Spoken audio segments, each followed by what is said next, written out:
Hello everyone, I'm Gabriel with B&H.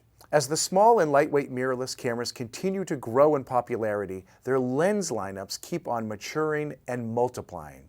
We have all gone through that looking for the right camera experience, one that is comfortable in your hand, quick and responsive, and yields the right balance of megapixels and image quality. Once we find that perfect light capturing machine, we need to choose the appropriate lenses that will help us envision the world. If you like grand vistas, then you better have a super wide-angle lens. If you're a detail-oriented person, then a macro or telephoto lens will be a wonderful match. Finding your focal length, one that matches your vision, can be a long journey. In this digital age, camera technology outdates itself every 3 to 5 years. But if you invest in good glass, it can last a lifetime. Lenses have fewer moving components and electronics inside them, and the better elements or pieces of glass inside the lens, the better image quality your sensor will be able to capture. There are lots of options available to you. The ones I want to focus on today are the kit lenses, all-in-one zooms, 2.8 zooms, prime lenses, and adapters for full-frame lenses. Let's first look at kit lenses. Since a lot of cameras come with them, almost everyone has one. The knock on kit lenses is that they're just standard lenses to get you snapping. They have a moderate zoom and aren't that heavy. A lot of people will never grow beyond the kit lens. If you don't already have a lens for that camera, purchasing it with a kit lens is an inexpensive way to get you started.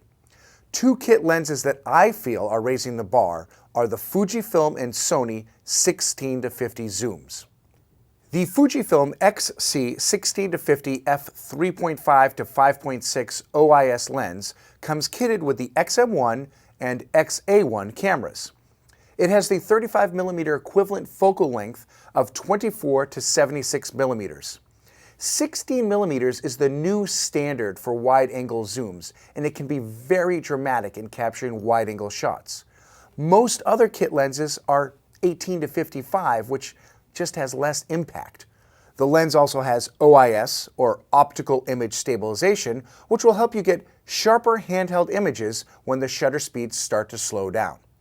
The aperture range is variable and starts at f3.5 at the 16mm end and will automatically stop down to 5.6 when you zoom it to 50mm. Because this is one of Fujifilm's XC lenses, there is no aperture ring on the lens itself. You will need to control the apertures via the camera body. The lens has elements with super EBC coatings that will help minimize any aberrations and flare and produce high contrast images that pop.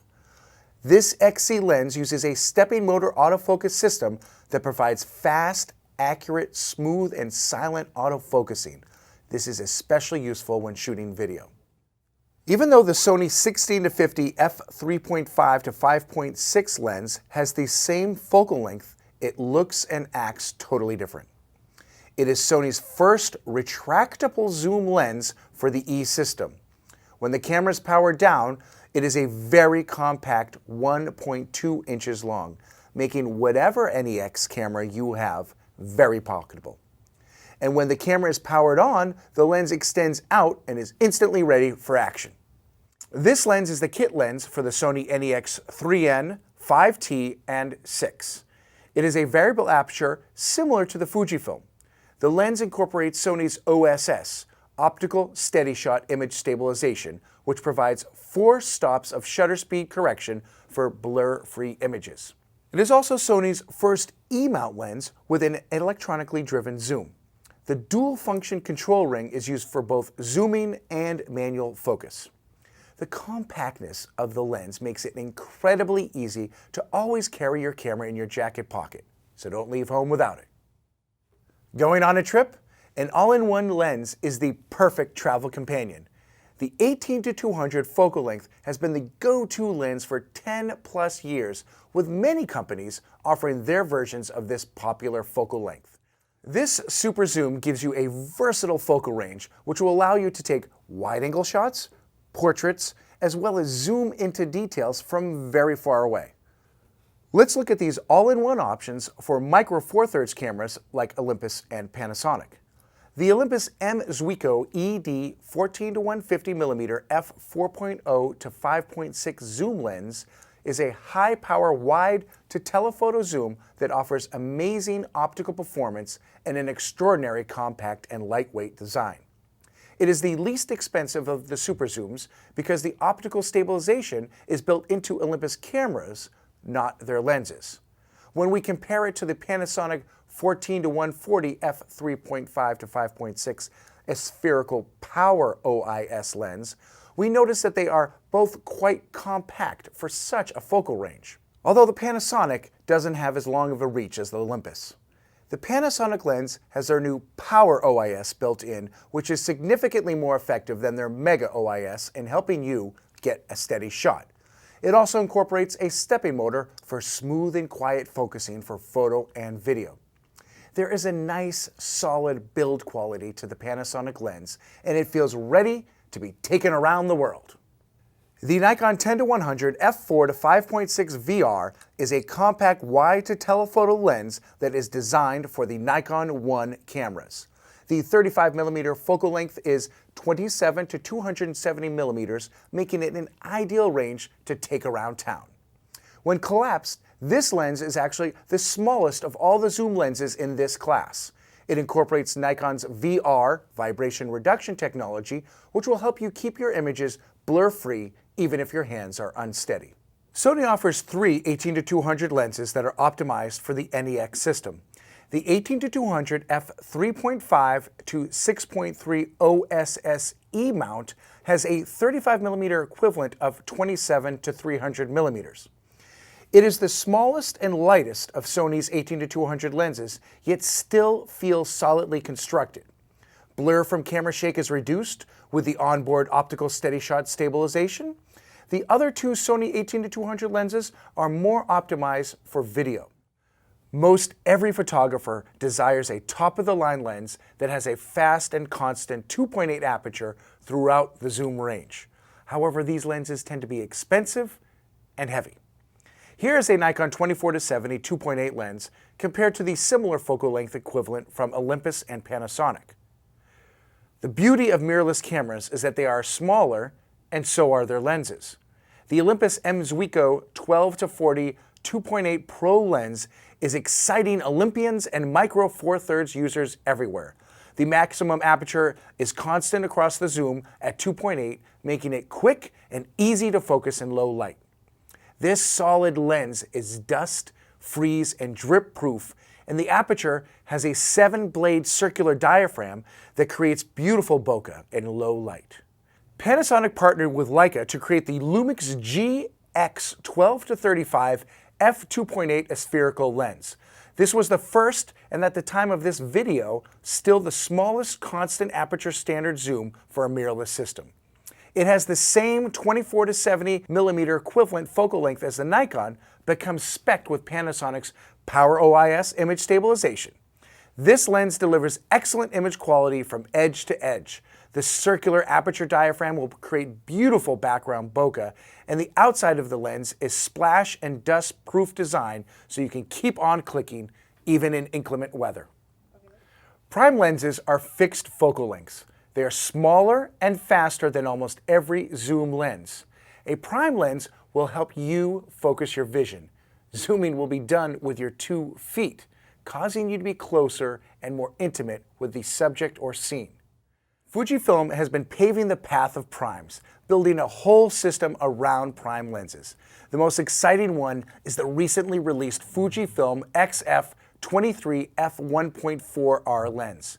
This X-mount lens is the classic wide 35mm equivalent of a 35mm lens, which is a great focal length for everyday use. Incredibly shallow depth of field can be created with the maximum aperture of f1.4.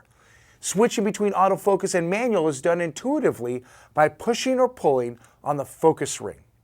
Hyper or manual pre-focusing can easily and smoothly be done by setting a fixed distance on the depth of field scale. The lens feels super solid, and bokeh is outstanding thanks to the 7-blade rounded diaphragm.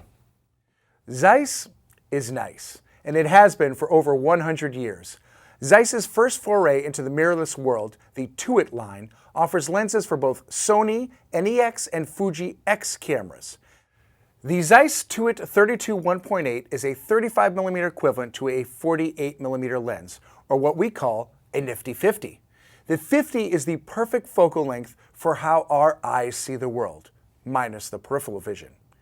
The optical design is the classic planner with the 8 elements in 5 groups that corrects aberrations and distortions while offering a very high overall sharpness and image clarity. The Carl Zeiss T-Star anti-reflective coating gives a nice bite to the contrast and reduces internal reflections, lens flare, and ghosting. It is a solidly built lens. Autofocus is fast with the bright f1.8 lens, which has a 9-bladed near-circular aperture blades that renders excellent out-of-focus highlights. The second Zeiss Tuit lens is the 12mm 2.8. This is one of the widest prime lenses and is a great way to add drama to your shots. Zeiss used their latest floating element design principles to reduce any aberrations to a minimum. To further make the images pop, this 12mm lens also features the famous Carl Zeiss T-Star anti-reflective coating. The pancake lens is a compact fixed focal length lens, usually around 40mm, that is so small you might not even realize it's there. The Fujifilm XF27mm f2.8 is the latest version to bring the pancake lens back in vogue. It has a moderate focal length of 41mm and 35mm standards. It keeps its compactness by doing away with the aperture ring and also uses a modest but still fast f2.8 maximum aperture. The high-torque DC coreless autofocus motor is fast and accurate. This lens is a perfect match for the XA1 and XM1 and makes them just as pocketable as a point-and-shoot camera. Voigtlander is an old name of some classic cameras and lenses from back in the day. They have come on strong as a third-party supplier of manual focus prime lenses for Micro Four Thirds and DSLRs. They recently released 3 Nocton lenses whose maximum aperture is a jaw-dropping 0.95, which makes them the fastest lenses on the market besides the much pricier Leica 50mm 0.95. The Voigtlanders are 1/10 the cost and offer 3 different focal lengths for the Micro Four Thirds user to have fun with: the 17.5mm, the 25mm, and the 42.5mm. These equal 35mm, 50mm, and 85mm in 35mm standards. f.95 is a full stop faster than the more common f1.4 counterparts and can create just a sliver of focus for creative effect, or you can basically shoot in the dark as it is so easy for these lenses to collect light. The Voigtlander Triad have a round 10-blade diaphragm for outstanding bokeh and are made of a very solid metal construction in Japan. The 2 I have to show you are the 17.5 Nocton, which can focus as close as 5.9 inches, and the 25 Nocton, which can focus as close as 6.7 inches. All the Noctons are manual focus, so you'll have to get a little old school with your operation, but these lenses can yield very rewarding results. Continuous and soundless change of apertures is possible via the camera for silent adjustments while shooting video.